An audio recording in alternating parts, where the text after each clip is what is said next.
Di dunia, terdapat berbagai macam negara. Ada negara yang besar dan ada negara yang kecil.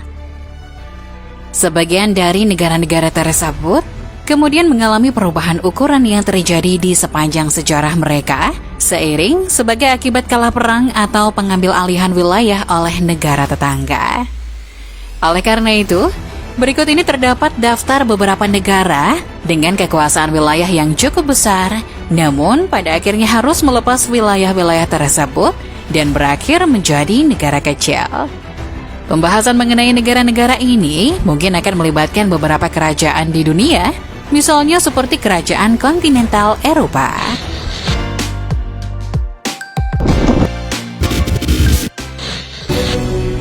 Yang pertama adalah Mongolia. Kerajaan Mongolia berdiri sejak 1206 hingga 1368. Wilayahnya membentang dari Korea, Cina Selatan, Timur Tengah, dan Eropa. Bahkan sebagian wilayahnya juga mencapai Rusia Utara. Mongolia merupakan kerajaan terbesar kedua setelah kerajaan Inggris. Namun, seperti kerajaan pada umumnya, kerajaan Mongolia tidak bertahan lama. Pada awal berdirinya kerajaan ini, Mongolia hampir tidak pernah mengalami kekalahan. Pada saat mengalami kekalahan pun, mereka akan bangkit kembali dengan kepemimpinan jenderal baru dan pasukan yang lebih besar untuk memperbaiki kekalahan mereka. Perang Ain Jalut yang terjadi pada tahun 1260 di Galilea menjadi awal mula kekalahan Mongolia yang disebabkan oleh kematian raja dan beberapa konflik internal. Konflik internal ini juga yang kemudian menyebabkan terpecahnya kerajaan Mongolia menjadi 4 bagian terpisah yang meliputi Chagatai, Golden Horde, Ilkhanate, dan dinasti Yuan yang memimpin pemerintahan Mongolia. Pada tahun 1368, dinasti Ming Cina mengambil alih wilayah ibu kota Mongolia sehingga menyebabkan dinasti Yuan harus meninggalkan Mongolia dan melanjutkan ke pemerintahannya dari lokasi yang berbeda. Sejak saat itulah, wilayah Mongolia menjadi berkurang seperti saat ini.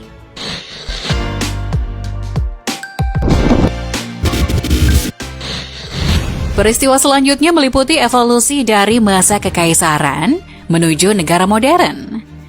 Kekaisaran Ottoman datang dari arah timur, menaklukkan Anatolia, kemudian menyeberangi Eropa, dan menaklukkan sebagian dari wilayah Balkan yang berada di sepanjang wilayah Austria dan Hungaria.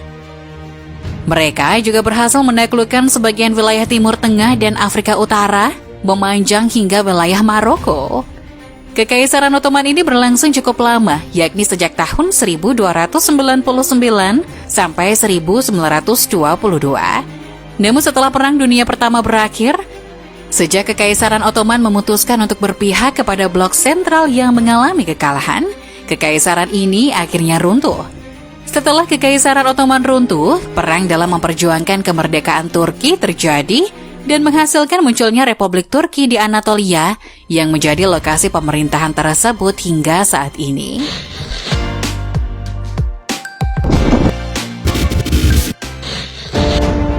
Contoh berikutnya yaitu Prancis. Kerajaan Prancis yang pertama berdiri pada tahun 1801 hingga 1814. Luas wilayah kerajaan ini sangat sulit dipastikan, sebab kerajaan Prancis memiliki banyak negara jajahan berkat kerajaan-kerajaan lain yang juga mereka kuasai. Oleh karena kerajaan Prancis mengatur kerajaan-kerajaan yang menguasai wilayah tersebut, mungkin bisa dibilang kerajaan Prancis secara tidak langsung memiliki kekuasaan atas semua wilayah itu. Di bawah kepemimpinan Napoleon, Prancis mulai mengerahkan kekuatan militer mereka di Eropa. Serentetan upaya-upaya penaklukan yang kini dikenal sebagai Perang Napoleon berhasil memperluas pengaruh kerajaan Prancis terhadap sebagian besar wilayah Eropa Barat, bahkan hingga mencapai wilayah Polandia. Kemudian pada tahun 1912, kerajaan Prancis berhasil mengembangkan 130 departemen dan memerintah sebanyak 90 juta orang di bawah kekuasaan mereka. Mereka semakin memperluas wilayah kekuasaannya di Belgium, Belanda, Italia, Catalunya, dan sebagian wilayah Balkan. Negara jajahan mereka pun semakin bertambah, yakni antara lain Spanyol, Italia, Jerman, dan bahkan Polandia. Pada akhirnya, Napoleon mengalami kekalahan. Di tahun setelahnya, kekuasaan Prancis di Eropa mulai melemah.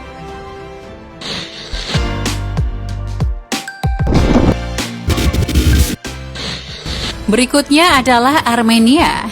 Armenia merupakan negara yang cukup kecil.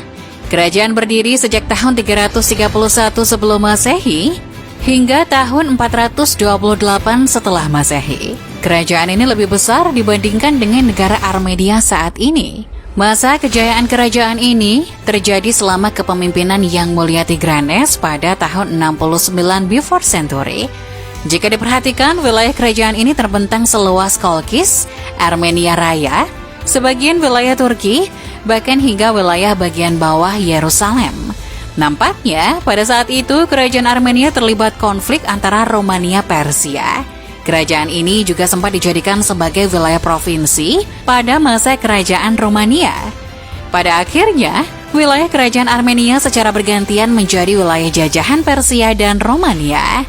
Uniknya, pada tahun 301, Tiridates III menyatakan bahwa agama Kristen merupakan agama nasional Romania, sehingga Romania sejak saat itu dinobatkan sebagai negara pertama di dunia yang menerima agama Kristen sebagai agama mereka. Selama Perang Bizantium-Persia terjadi, Armenia terbelah menjadi dua sisi. Armenia Bizantium pada dasarnya berakhir tergabung dalam kerajaan. Sedangkan Armenia Persia merupakan wilayah yang kini menjadi negara Armenia yang kita ketahui.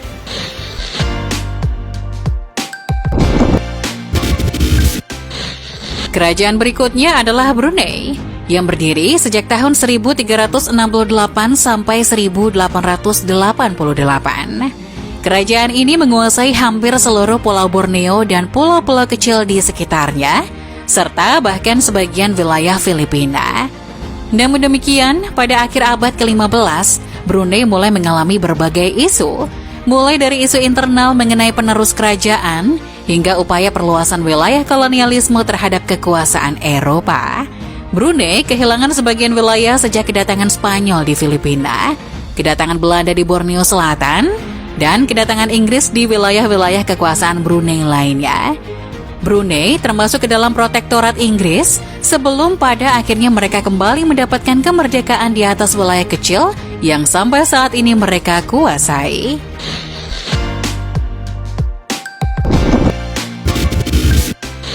Di Eropa, terdapat negara Lituania. Terlepas dari persemakmuran Polandia-Lituania yang besar, Lituania sendiri merupakan negara yang luar biasa besar. Negara ini berdiri sejak tahun 1236 sampai 1795 sebagai Keharyapatihan Lituania yang menguasai diantaranya Belarus, serta sebagian wilayah Ukraina, Latvia, Polandia, dan Rusia. Oleh karena luasnya kekuasaan wilayah Lituania, pada abad ke-15 negara ini dinobatkan sebagai negara terbesar di Eropa. Lituania kemudian diinvasi oleh Kekaisaran Rusia pada 1792 dan menjadi persemakmuran. Kemudian negara ini juga menjadi partisi antara negara-negara tetangganya, yakni Kekaisaran Rusia itu sendiri, Kerajaan Prusia, dan Austria.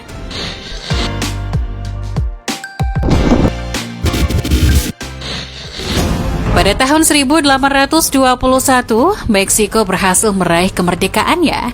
Berdirinya Kekaisaran Meksiko menjadi satu-satunya koloni formal Spanyol yang dapat mendukung diperlakukannya pemerintahan monarki pasca kemerdekaan. Luas wilayah Kekaisaran Meksiko ini luar biasa besar. Selain menempati wilayah Meksiko yang sampai saat ini menjadi wilayah kekuasaannya, sebagian besar luas wilayah Kekaisaran Meksiko hampir menghabiskan seluruh wilayah Amerika Tengah yang meliputi Panama sebagai perbatasan bagian selatan. Namun demikian, kekuasaan wilayah ini tidak dapat bertahan lama.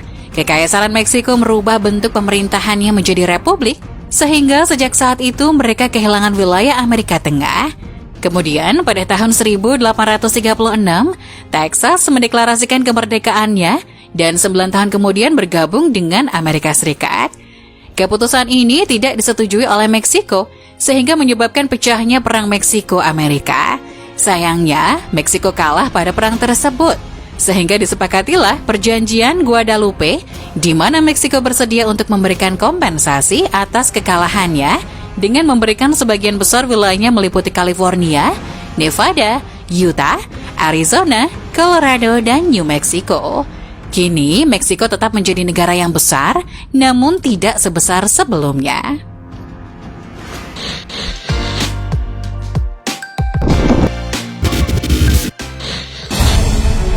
Selanjutnya adalah Bolivia, yang luasnya kini juga lebih kecil dari wilayah aslinya.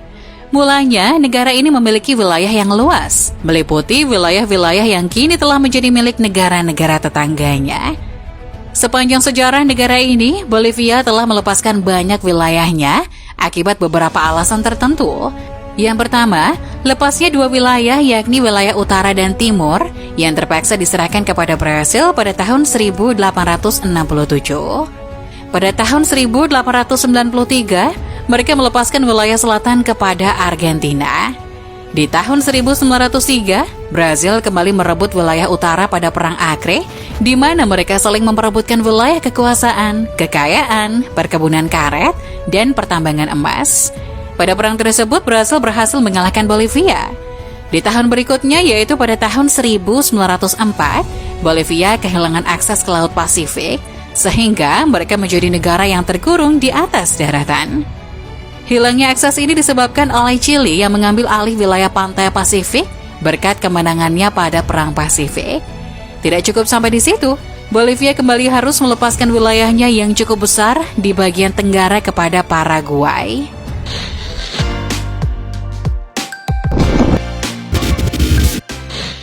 Negara berikutnya adalah Luxembourg. Negara ini merupakan kekaisaran terakhir yang tersisa di dunia dengan luas negara yang cukup kecil jika dibandingkan dengan Prancis, Belgia, dan Jerman. Namun sepanjang sejarah negara ini, ada saat di mana Luxembourg memiliki kekuasaan wilayah yang lebih luas dari saat ini. Dulu, negara ini memiliki luas wilayah sekitar 10.000 km persegi. Namun, akibat terjadi 3 pembagian wilayah dalam beberapa waktu yang berbeda, wilayah tersebut kini tersisa 2.500 km persegi. Pembagian wilayah ini mengawali berdirinya 3 negara tetangga baru. Pembagian wilayah yang pertama terjadi pada tahun 1659, ketika Kekaisaran Luxembourg tergabung dalam uni personal dengan Kerajaan Spanyol. Pada saat itu Spanyol sedang terlibat peperangan dengan Prancis. Keputusan damai atas perang tersebut menghasilkan perjanjian di mana Prancis mendapatkan hak atas 3 banteng dari Luxembourg dan beberapa wilayah di sekitarnya. Pembagian wilayah yang kedua terjadi akibat terjadinya Perang Revolusi Prancis. Pada tahun 1795, Prancis berhasil merebut seluruh wilayah Luxembourg. Namun, setelah kekalahan Napoleon, Luxembourg kembali merdeka. Di sisi lain, Jerman muncul dan menuntut hak atas banteng Bitburg. Pembagian wilayah ketiga merupakan pembagian wilayah terbesar. Pembagian wilayah ini diawali dengan adanya Traktat London pada tahun 1839 yang berkaitan dengan upaya kemerdekaan Belgia dari Belanda serta terjadinya revolusi Belgia. Pada saat itu, sebagian besar rakyat Luxembourg mendukung revolusi Belgia dan mengambil alih sebagian besar wilayah Kekaisaran Luxembourg. Pada akhirnya, mereka berhasil mempertahankan kemerdekaannya, namun dengan melepaskan sebagian wilayahnya kepada Belgia.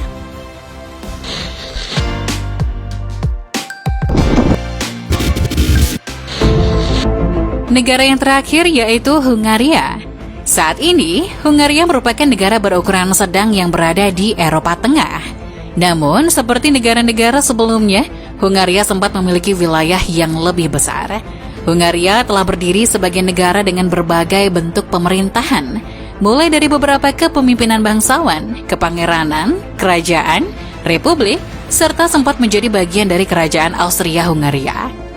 Hungaria sempat memiliki wilayah kekuasaan yang luas sampai sebelum Perang Dunia Pertama terjadi pada tahun 1914.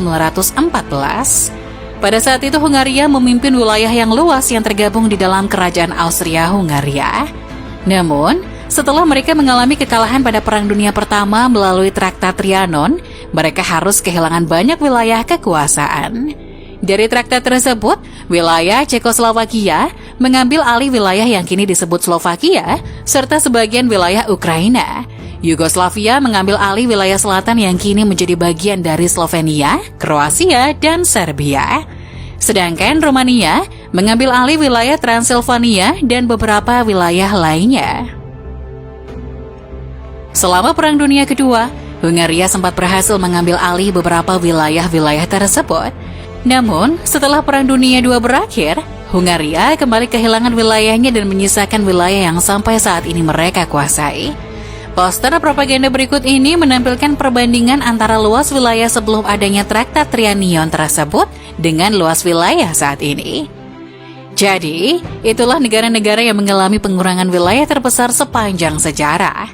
Namun, tidak menutup kemungkinan bahwa masih banyak negara di luar sana yang mengalami hal serupa.